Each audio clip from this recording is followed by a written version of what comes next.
በአማራ ክልል በመከላከያ ሰራዊትና በፋኖ ታጣቂ ኃይል መካከል እልህ አስጨራሽ ጦርነት ተደርጓል።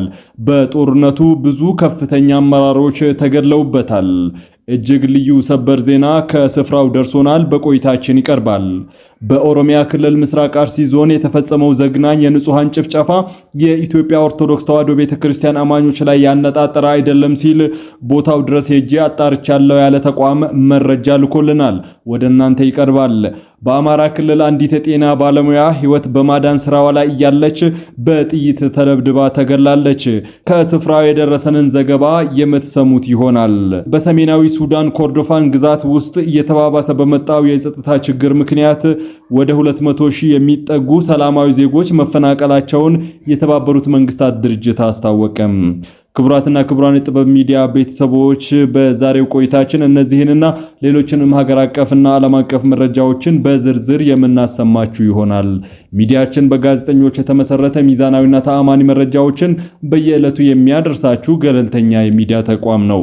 ለቤቱ አዲስ የሆናችሁ ሰብስክራይብ በማድረግ የደወል ምልክቷን በማብራት የቤቱ አባል ትሆኑ ዘንድ በታላቅ ትህትና እንጋብዛለን። የዕለቱን የቢዝነስ ዘገባዎችን አስቀድመን ወደ ዝርዝር ዘገባዎቹ እናልፋለን። ጥበብ ሚዲያ የህዝብ ድምጽ ነው። ዛሬ በዳሽን ባንክ አንድ የአሜሪካን ዶላር 150 ብር ከ4 ሳንቲም ሲመነዘር የአውሮፓ ዩሮ 174 ብር ከ5 ሳንቲም ይመነዘራል። ፓውንድ 204 ብር ከ1 ሳንቲም፣ ድርሃም 41 ብር እንዲሁም አንድ የሳውዲ ሪያል 40 ብር ከ1 ሳንቲም እንዲሁም የቻይና ዩዋን 20 ብር ከ8 ሳንቲም ዛሬ በዳሽን ባንክ ሲመነዘር ውሏል። በአቢሲኒያ ባንክ ዶላር 150 ብር ከ8 ሳንቲም፣ ፓውንድ 199 ብር ከ3 ሳንቲም፣ የአውሮፓ ዩሮ 174 ብር፣ ድርሃም 43 ብር ከ5 ሳንቲም፣ የሳውዲ ሪያል 42 ብር ከ6 ሳንቲም እንዲሁም የቻይና ዩዋን 21 ብር በዛሬው ዕለት ተመንዝሯል።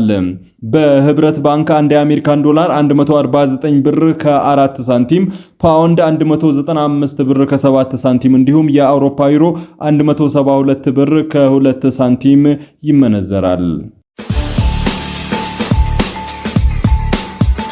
በአማራ ክልል ደንበጫ ወረዳ አንድ የጤና ባለሙያ በአሰቃቂ ሁኔታ መገደሏን የወረዳው ምክር ቤት አስታወቀም። በአማራ ክልል ደንበጫ ዙሪያ ወረዳ የአንጃኔ ጤና ጣቢያ ኤችአር ባለሙያ ወይዘሪት ቤተልሔም አዲስ በጤና ጣቢያ ውስጥ አገልግሎት በመስጠት ላይ እንዳለች በዘግናኝ ሁኔታ መገደሏን የደንበጫ ወረዳ አስተዳደር ምክር ቤት አስታውቋል። የወረዳ አስተዳደር ምክር ቤት ትላንት ባወጣው የሐዘን መግለጫ ግድያው የተፈጸመው ጥቅምት 29 2018 ከምሽቱ 3 ሰዓት ከ30 አካባቢ በታጣቂ ኃይሎች መሆኑን ገልጿል። ሟች አዲስ የፖለቲካ ውግንና የሌላት ብቸኛ ዓላማዋ የሰው ልጆችን ጤና መጠበቅ ነበርም ብሏል። ስርዓተ ቀብሯ ጥቅምት 30 ቀን 2018 ዓ.ም በደንበጫ ድረሃ አርያም ቅዱስ ሚካኤል ቤተክርስቲያን መፈጸሙ ተገልጿል።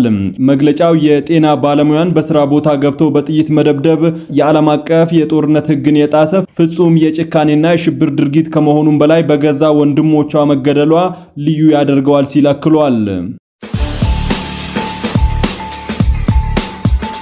በትግራይ ክልል በህገወጥ የማዕድን ቁፋሮ ላይ በተደረገ ዘመቻ ከ12 ኪሎ ግራም በላይ ሜርኩሪ በቁጥጥር ስር መዋሉን ግብረ ኃይሉ አስታወቀም።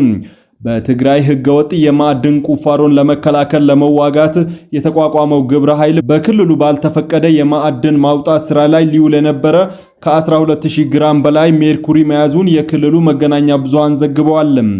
በማዕድን ስራ ላይ አደገኛ ኬሚካሎችን መጠቀም የተከለከለ ይሁን እንጂ በክልሉ ውስጥ ባሉ በርካታ አካባቢዎች የሚገኙ የማዕድን አውጪዎች እነዚህን ኬሚካሎች በግልጽ መጠቀማቸውን ቀጥለዋል ተብሏል። ግብረ ኃይሉ ስራ ከጀመረ ወዲህ ከአደገኛ ኬሚካሎች ተርታ የሚመደቡ ሜርኩሪ 12998 ኪሎ ግራም እና ሳናይድ 105 ኪሎ ግራም በቁጥጥር ስር መዋሉ ተጠቁሟል። ግብረ ኃይሉ አክሎም የህግ አሰራርና የቁጥጥር ስልቶች አፈጻጸም ዝቅተኛነትን በመጠቀም በወረዳዎች የአደረጃጀት መዋቅርና የመስክ ቁጥጥር አቅም ላይ ሰፊ ክፍተቶች መኖራቸውን አመላክቷል። በዚህም የግብረ ኃይሉን ተግባራት ለመገምገም ግኝቶችን ለመፈተሽና ቀጣይ እርምጃዎችን ለመዘርዘር በአክሱም ከተማ ስብሰባ በመካሄድ ላይ ይገኛል። በስብሰባው የትግራይ ክልል ጊዜያዊ አስተዳደር ምክትል ፕሬዝዳንት አቶ አማኑኤል አሰፋ ከካቢኔ አባላትና ከዞን ወረዳ አመራሮች እንዲሁም ከማህበረሰቡ የሀገር ሽማግሌዎች ጋር በመሆን እየተሳተፉ ነው ተብሏል። በቀድሞ የትግራይ ክልል ጊዜያዊ አስተዳደር ፕሬዝዳንት አቶ ጌታቸው ረዳ የተቋቋመው ግብረ ኃይል በክልሉ የማዕድን ዘርፍ ላይ የመንግስትን ቁጥጥር ለመመለስና በህገወጥ ማዕድን ቁፋሮ ምክንያት የሚደርሰውን የገቢ ብክነት ለመታደግ ያለመ ነው። በአፋር ክልል አብዓላ ዙሪያ የሚኖሩ ነዋሪዎች ሰላማዊ ሰልፍ አካሄዱ። ሰላማዊ ሰልፉን አስመልክቶ ከክልሉ ኮሙኒኬሽን ባገኘነው መረጃ ነዋሪዎቹ በህወሓትና በሻቢያ ትብብር በአካባቢያቸው ተቃጥቷል ያሉትን ጥቃት ክፉኛ አውግዘዋል። ህዝቡ ወደ ቀየው ይመለስ፣ የትግራይ ኃይሎች ከያዟቸው መሬቶች ይውጡ ያሉት ተቃዋሚ ሰልፈኞቹ ይህ ሳይሆን ከቀረ ከአፋርና ከፌዴራል መንግስት ጋር ተሰልፈው መብታቸውን ለማስከበር እንደሚታገሉ አስታውቀዋል። ሰላማዊ ሰልፉ በኢራቦቲ በባዱና በዳሊፍ ከተሞች ጭምር መካሄዱን ከስፍራው የደረሰን መረጃ ያስረዳል። የትግራይ ጊዜያዊ አስተዳደርና ህወሓት ከቀናት በፊት ባወጡት መግለጫ የትግራይ ኃይሎች ወደ አፋር ክልል ዘልቀው ገብተዋል የሚለውን ስሞታ ውድቅ ማድረጋቸው ይታወሳል።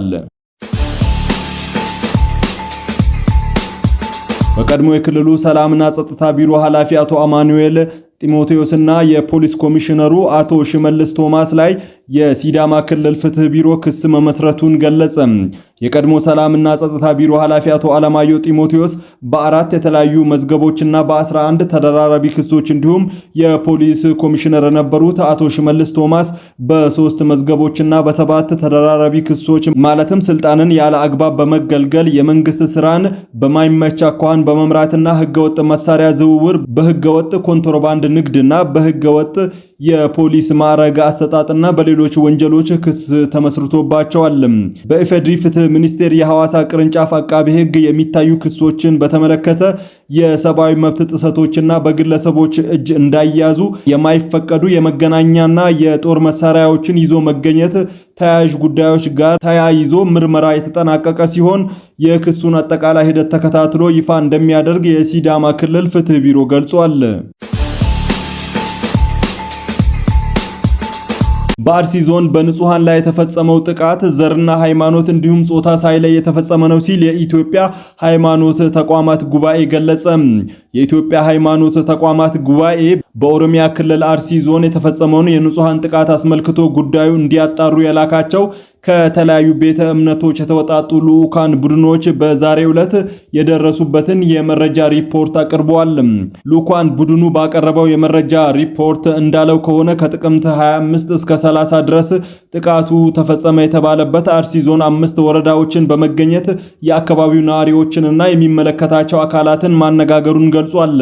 ነዋሪዎቹ በገለጹት መሰረት ጥቃቱ የተፈጸመው በስፍራው በሚንቀሳቀሱ ታጣቂ ኃይሎች መሆኑንና የትኛውንም ሃይማኖት እንደማይወክል ጠቅሰዋል።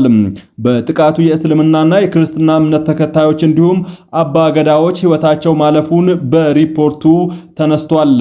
በአካባቢው ሙስሊምና ክርስቲያኑ ላይ በተፈጸመው ጥቃት በጋራ ማዘናቸውንም ገልጸዋል። ሪፖርቱም በአርሲ ዞን በተፈጸመው ጥቃት ምን ያህል ሰዎች ሕይወት እንዳለፈ በቀጣይ በሚኖረው የኢትዮጵያ ሃይማኖት ተቋማት ጉባኤ መግለጫ ላይ ይገለጻል ተብሏል። የኢትዮጵያ ሃይማኖት ተቋማት ጉባኤ በሃይማኖቶች መካከል የእርስ በርስ ግጭት እንዲኖር የሚሰሩ አካላት ከድርጊታቸው እንዲቆጠቡም ጥሪ አቅርበዋል። በሰሜን ወሎ ዞን ላስታ ወረዳ መሽጎ በነበረው የፋኖ ታጣቂ ቡድን ላይ እርምጃ መውሰዱን መከላከያ ሰራዊቱ አስታወቀ። በሰሜን ወሎ ዞን ላስታ ወረዳ መሽጎ የነበረው ታጣቂ ቡድንን መደምሰስ መቻሉን የሰንጥቅ ክፍለ ጦር ምክትል አዛዥ ለኦፕሬሽን ሻለቃ አብዲ መሐመድ ገልጸዋል። በታጣቂ ቡድኑ ላይ ቁሳዊና ሰብአዊ ኪሳራ በማድረስ በርካታ አባላቱ ሲደመሰሱ ሲጠቀምባቸው የነበሩ ተሽከርካሪዎች፣ ሞተር ሳይክል፣ የተለያዩ አይነት መሳሪያዎች እንዲሁም የሕክምና ቁሳቁሶች በቁጥጥር ስር ውለዋል ሲል የዘገበው የመከላከያ ሰራዊቱ የሚዲያ ክፍል ነው። ባለፉት ቀናት ከታጣቂ ኃይሉ በኩል የሚወጡ መረጃዎች የቆሙ ሲሆን በዚህ ምክንያትም የታጣቂ ኃይሉን ምላሽ ማካተት አልተቻለም። በሱዳን ሰሜናዊ ኮርዶፋን ግዛት ውስጥ የተባባሰ በመጣው የጸጥታ ችግር ምክንያት ወደ 200,000 የሚጠጉ ሰላማዊ ሰዎች መፈናቀላቸውን የተባበሩት መንግስታት ድርጅት አስታወቀ። ባለፉት 3 ቀናት በሱዳን ሰሜናዊ ኮርዶፋን ግዛት በካራ ከተማ አቅራቢያ ከሚገኙ በርካታ መንደሮች ውስጥ እየተባባሰ በመጣው የጸጥታ ችግር ምክንያት ወደ 200 ሺህ የሚጠጉ ሰላማዊ ሰዎች መፈናቀላቸውን ዓለም አቀፉ የፍልሰተኞች ድርጅት IOM አስታውቋል። በተቋሙ የፍልሰተኞች ክትትል ማትሪክስ መሰረት አዲሱ የተፈናቃዮች ማዕበል የተከሰተው የሱዳን ፈጥኖ ደራሽ ኃይል ከጥቅምት 28 እስከ 30 ቀናት በፈጸመው ጥቃት መሆኑን የፍልሰተኞች ድርጅት እሁድ ባወጣው መግለጫ አመላክቷል። ተቋሙ አክሎም ከጥቅምት 16 2018 ጀምሮ በባራራ በሻይካና እንዲሁም ራሃድ ኡራም ዋባና ኡባማ ሐጅ አህመድ አካባቢ በተከታታይ በተፈጸመ ጥቃት 38990 ሰዎች መፈናቀላቸውን ገልጿል። እንደ አውሮፓውያን ዘመን አቆጣጠር ከ2023 ጀምሮ በሱዳን ፈጥኖ ደራሽና በሱዳን ጦር መካከል የሚደረገው ጦርነት በሺዎች የሚቆጠሩ ሰዎችን የገደለ ሲሆን በሚሊዮኖች የሚቆጠሩ ሰዎችን አፈናቅሏል። ክቡራትና ክቡራን የጥበብ ሚዲያ ቤተሰቦች ለሰዓቱ የመራረጥናቸው ዘገባዎቻችን በዚህ አብቅተዋል። ከኛ ጋር በመሆን መረጃን ከጥበብ ስለተከታተላችሁ ምስጋናችን ከልብ ነው። ሚዲያችን በጋዜጠኞች የተመሰረተ ሚዛናዊና ተአማኒ መረጃዎችን በየዕለቱ የሚያደርሳችሁ ገለልተኛ የሚዲያ ተቋም ነው። ለቤቱ አዲስ የሆናችሁ ሰብስክራይብ በማድረግ የደወል ምልክቷን በማብራት የቤቱ አባል ትሆኑ ዘንድ በታላቅ ትህትና ጋብዘን ተሰናበትን። ጥበብ ሚዲያ የሕዝብ ድምጽ ነው።